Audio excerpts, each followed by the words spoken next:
Doctor ಆರ್.ಎಸ್. ಜಿರಿ ಅವರ ಸಮೂಹ ಶಿಕ್ಷಣ ಸಂಸ್ಥೆಯಲ್ಲಿ 77ನೆಯ ಗಣರಾಜ್ಯೋತ್ಸವದ ಸಂಭ್ರಮ. ಗದಗ ಜಿಲ್ಲೆಯ ಗಜೇಂದ್ರಗಡ ಪಟ್ಟಣದಲ್ಲಿ 77ನೆಯ ಗಣರಾಜ್ಯೋತ್ಸವವನ್ನು ಅತ್ಯಂತ ಸಂಭ್ರಮ, ಶಿಸ್ತು ಹಾಗೂ ರಾಷ್ಟ್ರಭಕ್ತಿಯ ವಾತಾವರಣದಲ್ಲಿ ಆಚರಿಸಲಾಯಿತು. ಡಾಕ್ಟರ್ ಆರ್.ಎಸ್. ಜಿರಿ ಅವರ ಸಮೂಹ ಶಿಕ್ಷಣ ಸಂಸ್ಥೆಯಲ್ಲಿ 77ನೇ ಗಣರಾಜ್ಯೋತ್ಸವದ ಸಂಭ್ರಮ. ಗದಗ ಜಿಲ್ಲೆಯ ಗಜೇಂದ್ರಗಡ ಪಟ್ಟಣದಲ್ಲಿ 77ನೇ ಗಣರಾಜ್ಯೋತ್ಸವವನ್ನು ಅತ್ಯಂತ ಸಂಭ್ರಮ, ಶಿಸ್ತು ಹಾಗೂ ರಾಷ್ಟ್ರಭಕ್ತಿಯ ವಾತಾವರಣದಲ್ಲಿ ಆಚರಣೆ ಮಾಡಲಾಯಿತು.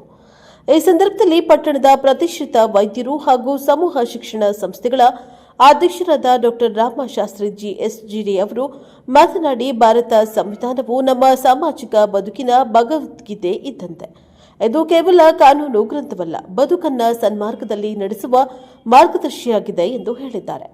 ಭಾರತ ಸಂವಿಧಾನವನ್ನು ಡಾಕ್ಟರ್ ಬಾಬಾ ಸಾಹೇಬ್ ಅಂಬೇಡ್ಕರ್ ಅವರು ಅನೇಕ ದೇಶಗಳನ್ನು ಸುತ್ತಿ ಅಲ್ಲಿನ ಸಂವಿಧಾನಗಳನ್ನು ಅಧ್ಯಯನ ಮಾಡಿ ರಚಿಸಿದ್ದಾರೆ. ಜಗತ್ತಿನಲ್ಲೇ ಅತಿದೊಡ್ಡ ಹಾಗೂ ಲಿಖಿತ ರೂಪದಲ್ಲಿರುವ ಆನೆ ಗಾತ್ರದ ಸಂವಿಧಾನವನ್ನು ಹೊಂದಿರುವ ಹೆಮ್ಮೆಯ ರಾಷ್ಟ್ರ ಭಾರತವಾಗಿದೆ. ಆ ಸಂವಿಧಾನದ ಮೌಲ್ಯಗಳನ್ನು ನಮ್ಮ ಜೀವನದಲ್ಲಿ ಅಳವಡಿಸಿಕೊಂಡು ನಮ್ಮ ಹಕ್ಕುಗಳು ಮತ್ತು ಕರ್ತವ್ಯಗಳನ್ನು ಸಮಾನವಾಗಿ ಪಾಲಿಸಿಕೊಂಡು ಅಭಿವೃದ್ಧಿಯ ಪಥದತ್ತ ಮುನ್ನಡೆಯಬೇಕು ಎಂದು ಶಾಲಾ ವಿದ್ಯಾರ್ಥಿಗಳಿಗೆ ಅವರು ಮಾರ್ಗದರ್ಶನ ನೀಡಿದ್ದಾರೆ.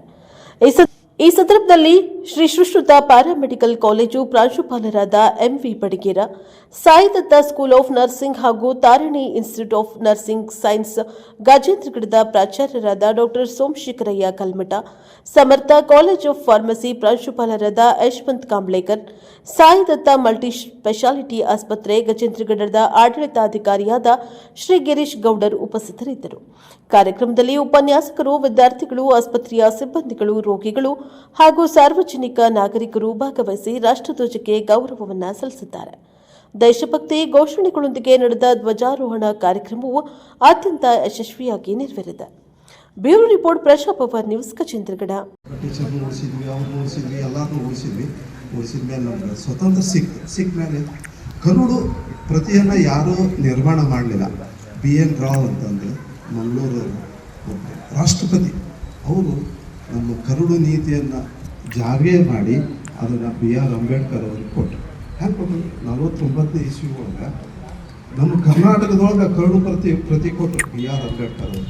ಅದನ್ನು ಅವ್ರಿಗೆ ಅವಾಗ ಅವರು ಕಾನೂನು ಸಚಿವರಾಗಿದ್ದರು. ಅವಾಗ ಅವ್ರಿಗೆ ಅದನ್ನು ಕರುಡು ನೀತಿ ಕೊಟ್ಟ ಮೇಲೆ ಅದನ್ನು ಸಂವಿಧಾನ ರಚನೆ ಮಾಡಿದರು ಡಾಕ್ಟರ್ ಅಂಬೇಡ್ಕರ್. ಅವಾಗ ಅವರಿಗೆ ಸಂವಿಧಾನ ಶಿಲ್ಪಿ ಅಂತ ಅವಾರ್ಡ್ ಸಿಕ್ತು. ಅವತ್ತಿನಿಂದ ಇವತ್ತಿನ ಮಟ್ಟನೂ ನಾವು ಸ್ವತಂತ್ರ ಸಿಕ್ಕದ ಎಷ್ಟು ಖುಷಿ ಅದನ್ನು ಅಷ್ಟೇ ನಾವು ಇದನ್ನು ಸ್ವತಂತ್ರ 77ನೇ ಗಣರಾಜ್ಯೋತ್ಸವವನ್ನು ಅಷ್ಟ ವಿಜೃಂಭಣೆಯಿಂದ ಆಚರಣೆ ಮಾಡ್ತೀವಿ. ಇವತ್ತಿನ ದಿವಸ ನಮಗೆಲ್ಲ ಪ್ರಜಾಪ್ರಭುತ್ವ ಸಿಕ್ಕದ, ಎಲ್ಲರಿಗೂ ಕಾಯ್ದೆ ಅದ, ಮಾತಾಡೋಕ್ಕದ, ವಿದ್ಯಾಭ್ಯಾಸಕ್ಕೆ ಆಗ್ತದ. ಅವಾಗ ಡಾಕ್ಟರ್ ಅಂಬೇಡ್ಕರ್ ಅವರು ಏನು ಹೇಳ್ತಾರೆ, ಅವರು ದೆಹಲಿ ಒಳಗೆ ಕಾನೂನು ಆಗಿದ್ದಾಗ ಸತ್ತಾಗ ಅವ್ರ ಕಡೆ ಮನೆ ಒಳಗೆ ಕಡೆ 29,000 ರೂಪಾಯಿ ಇತ್ತು. ಅಲ್ಲಿಂದ ಇಲ್ಲಿ ಮಠ ತೊಗೊಂಬರ್ಲಿಕ್ಕೆ ಡೆಡ್ ಬಾಡಿ ತರಲಿಕ್ಕೆ ಸಹಿತ ಅವ್ರ ಕಡೆ ಹೋಗ್ತಿದ್ದಿದ್ದಿಲ್ಲ. ಅವಾಗ ಎಲ್ಲರೂ ಪುತ್ರಿ ಹೇಳಿ ಏರ್ಪೋರ್ಟಿಂದ ಮಹಾರಾಷ್ಟ್ರಕ್ಕೆ ತೊಗೊಂಬಂದು ನಂತರ ಸಂಸ್ಕಾರ ಮಾಡಿದ್ರು ಅಂತ ಡಾಕ್ಟರ್ ಅಂಬೇಡ್ಕರ್ ಅವರು. ಇವತ್ತಿನ ದಿವಸ ಅವ್ರು ನಾವು ನೆನೆಸಿ ನಾವು ಇದನ್ನು ಗಣರಾಜ್ಯೋತ್ಸವನ ಆಚರಣೆ ಮಾಡಬೇಕು.